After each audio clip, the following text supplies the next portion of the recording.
prétendant des Bourbons vient d'apporter son soutien aux Gilets jaunes? Il n'y a pas de prétendant au trône de France, il y a un successeur légitime. En l'occurrence, Louis XX. Bah, c'est pas ce qu'ils disent sur les réseaux sociaux. Et Hum. l'espagnol? Mais le traité d'Utrecht, trollolol. Les Orléans sont les vrais prétendants. Il nous faut une nouvelle famille. Pourquoi pas les Bonaparte?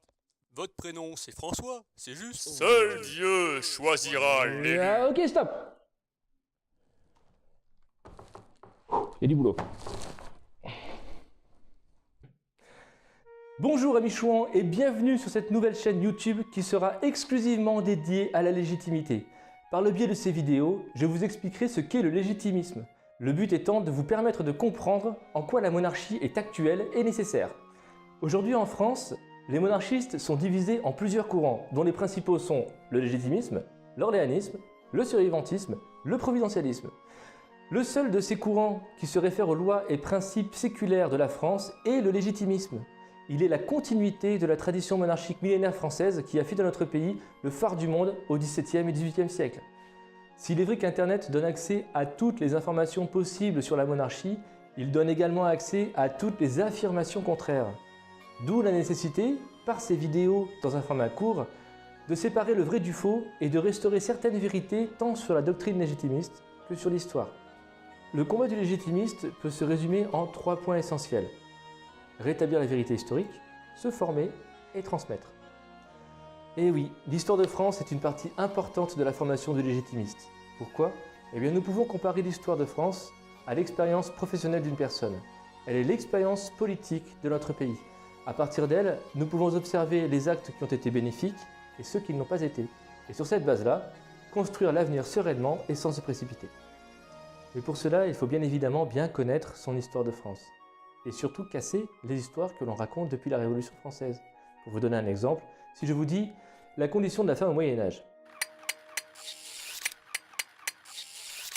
Eh oui, vous allez penser droit de cuissage, vous allez penser la femme réduite en esclavage par son mari, entourée de 40 enfants, vous la voyez bien là, dans sa maison, dans sa pièce, avec un tas de vaisselle gigantesque, où elle n'a le droit de quasiment rien faire, elle n'a pas d'argent, pas de biens, elle ne peut rien transmettre, souvent elle ne peut même pas exercer de métier, elle n'a pas de vie sociale et surtout une vie politique qui est réduite à néant.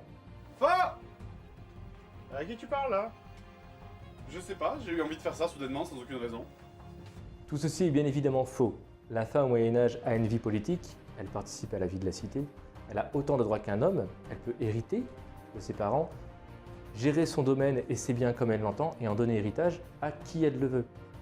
La femme peut exercer le métier qu'elle veut, y compris celui des armes. Toutes ces petites histoires que l'on entend raconter à droite et à gauche sur la condition de la femme au Moyen-Âge nous viennent en fait de Jules Michelet. Cet historien du 19e, député républicain accessoirement, a fait énormément de tort à l'histoire de France et encore aujourd'hui, ces mensonges polluent les livres d'histoire. En ce qui concerne la condition de la femme, je vous recommande l'excellent livre de Régine Pernoud, La femme au temps des cathédrales, qui est extraordinaire et qui clarifie toute la situation sur la condition de la femme au Moyen-Âge. Se former en politique est extrêmement important, non pas pour assouvir une quelconque ambition personnelle bien sûr, mais parce que la politique est une science, simplement. Et comme toutes les sciences, eh bien, il faut s'instruire, il faut apprendre. Nos politiques aujourd'hui réduisent la politique à une affaire de sentiments. Vous avez déjà entendu sûrement à la télé. Ce sentiment de déclassement vécu par les Français, ce sentiment de dépossession allait à un moment donné ou à un autre s'exprimer comme il ne peut pas s'exprimer. Abandonnés par l'État et qui ont le sentiment de ne plus faire partie de la société, eh bien, ils en arrivent à ce sentiment de colère. Et qui ont un sentiment d'injustice considérable, considérable. Ils ont le sentiment qu'ils ont face à eux un gouvernement qui ne les écoute pas. Et ils ont le sentiment aussi de ne pas être représentés. Et oui, les Français aujourd'hui voient la politique avec leur tripes ou avec leur cœur, et non pas avec leur tête. Tout part d'une affaire de sentiments. Quel que soit le sujet, les opinions divergent en fonction des sentiments de chacun. Et personne ne va raisonner concrètement sur ce qu'il est bon et juste de faire. La politique est affaire de raison et d'intelligence. Il est important d'acquérir de très bonnes bases de connaissances, notamment en histoire, pour éviter de reproduire les erreurs du passé. Je prends par exemple François-René de Chateaubriand, qui est un romantique, qui est vraiment l'exemple parfait du royaliste sentimentaliste, ou encore Charles Maurras, qui tient plus du nationaliste que du royaliste. À l'exemple de ces deux personnes, il est important de se former pour éviter des pièges politiques et révolutionnaires qui sont nombreux et qui perdent aujourd'hui malheureusement beaucoup de royalistes et certains légitimistes. Aujourd'hui, du fait du schéma politique de la République, la transmission n'existe plus. Il est inconcevable en effet qu'un président de la République transmette à son successeur les connaissances acquises et ce qu'il souhaite construire pour l'avenir, puisque même s'ils sont du même bord, ils ne partagent bien souvent pas la même idéologie. Reste à se mettre au travail.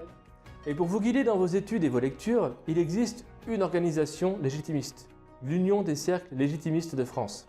Je vais donc prendre une minute pour vous expliquer ce qu'est l'UCLF. Tout d'abord, de quoi s'agit-il?